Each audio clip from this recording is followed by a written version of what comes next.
Vamos começar a nossa rodada com Paulo Figueiredo, diretamente dos Estados Unidos, estado da Flórida. Paulo, seja muito bem-vindo, ótima noite para você. Assistiu a coletiva de Valdemar da Costa Neto, o que lhe chamou mais atenção? Assisti com vários problemas de transmissão, para quem acompanha pela internet, a coletiva ficou travando. E não foi uma coletiva brilhante. Acho oportuno que nós tenhamos aqui, daqui a pouco, o próprio Valdemar para fazer perguntas mais específicas a ele, principalmente no tocante do que ele pretende, né? Mas mais interessante do que a própria coletiva é o documento, que é, na verdade, a emenda à petição inicial que foi apresentada pela Coligação pelo Bem do Brasil. E é muitíssimo interessante, porque tem um capítulo específico onde eles rebatem as reportagens de jornal. Porque foi uma coisa impressionante. Eu acho que esse é um capítulo da história que merece toda uma atenção especial em relação ao papel que a imprensa exerce. O Grupo UOL, eu estava tentando assistir a reportagem pelo Grupo UOL, e a manchete era uma coisa impressionante. Era assim: Valdemar Costa Neto dá coletiva de imprensa a respeito da petição golpista. Eu não estou brincando, não, isso é sério, era o título da chamada da reportagem da coletiva de imprensa no YouTube. Petição golpista. Isso é que é jornalismo. Poucas horas, ou poucos minutos depois da publicação, né, da entrada e da coletiva de imprensa que o Valdemar deu ontem, poucos minutos depois, você já tinha as agências de checagem de fato, principalmente tanto a do Estadão quanto a do Grupo Folha, dois ex-jornais em circulação. Perdão aí ao Fernão por falar do Estadão, mas o Estadão verifica uma vergonha, assim, de eu ficar constrangido. Já tinham explicações para dizer que a petição não tinha nenhuma validade, que não tinha pé nem cabeça, que era uma coisa que era, como praticamente repetindo o que a Gleisi Hoffmann tinha dito, a presidente do PT, que isso era uma gincana.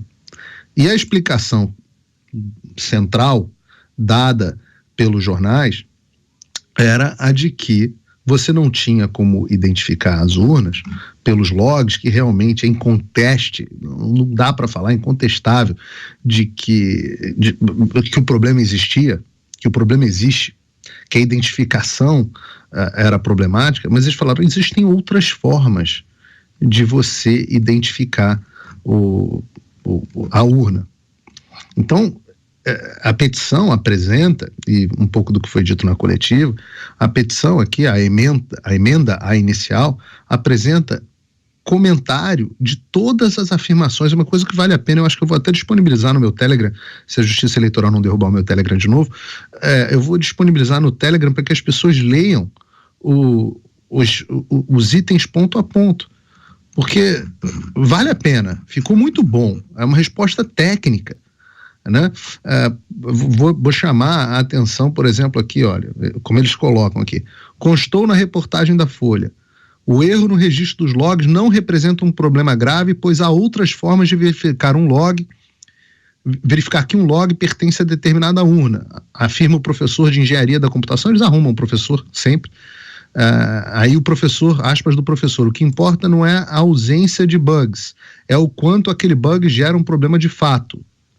Aí o IVL, né, que foi contratado para fazer essa verificação, eles vão lá e respondem à afirmação do professor. Ou seja, é um fact-checking, uma checagem de fato, dois checadores de fato. Eles dizem: olha, a afirmação da matéria está errada porque não se trata apenas de um bug, mas ao contrário, trata-se de informação essencial para que a auditoria possa confirmar ou não o correto funcionamento das urnas eletrônicas. Há implicações jurídicas graves. E eles vão aqui, item a item.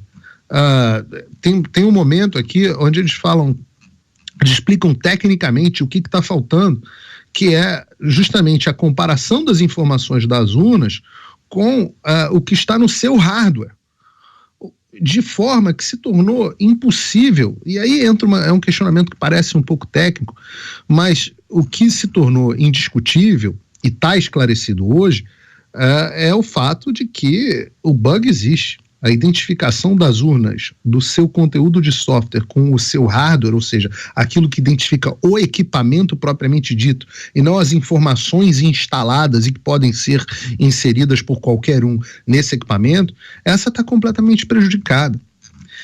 E obviamente é um assunto que nós vamos explorar mais aqui ao longo do dia de hoje, mas a própria petição, ela diz duas coisas de forma muito inteligente. A primeira delas é o seguinte, que o que o Alexandre de Moraes pede no seu despacho, que foi expedido 13 minutos depois dele receber a petição inicial, e ele recebe uma petição inicial com não sei quantas páginas e responde em 13 minutos, será que estava pronta já? Eu fico com um questionamento, ou será que o Alexandre de Moraes consegue ler tantas páginas em tão pouco tempo? Será que um juiz consegue analisar qualquer coisa em 13 minutos? Não sei. Mas o que eles dizem aqui é o seguinte: primeiro, olha, não adianta você me pedir os logs do primeiro turno, porque, abre aspas, vou ler aqui o que diz a petição, diz assim: o log é o mesmo, o log é um só. O log começa no dia em que liga a urna e termina no dia em que desliga a urna. Essa é a afirmação do IVL, ou seja, Alexandre de Moraes, estuda um pouquinho melhor a matéria, porque a sua petição não faz absolutamente nenhum sentido.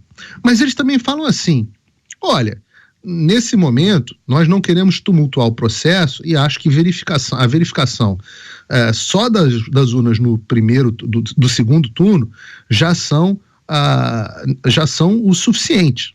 Né? Eles dizem assim: de forma a permitir a verificação da forma mais prática, objetiva e célere possível, por equipe técnica especializada e imparcial, se a falha objetiva quanto à correta individualização do arquivo log com o número de identificação da urna gera qualquer possibilidade mínima sequer de ter comprometido a manifestação da vontade do eleitor brasileiro.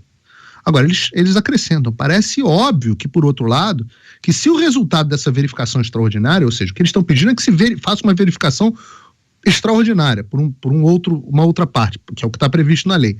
Realmente, se isso realmente apontar falhas demonstradas pelo IVL e confirmar a quebra de confiança dos dados extraídos das urnas eletrônicas, haverá necessidade desse Tribunal Superior Eleitoral estender os efeitos práticos e jurídicos de eventual invalidação da apuração para ambos os turnos. Ou seja, o próprio PL na sua petição admite: olha, o que foi dito aqui ontem, se for verificado que realmente houve quebra na confiança, então, meu amigão, não tem jeito, a invalidação acontece para os dois turnos. E eu li ontem aqui, eu vi que foi um corte que circulou bastante, o que a lei diz nesses casos, e não há dúvidas, é a invalidação da eleição e convocação de novas eleições, com toda a dor de cabeça que isso gera.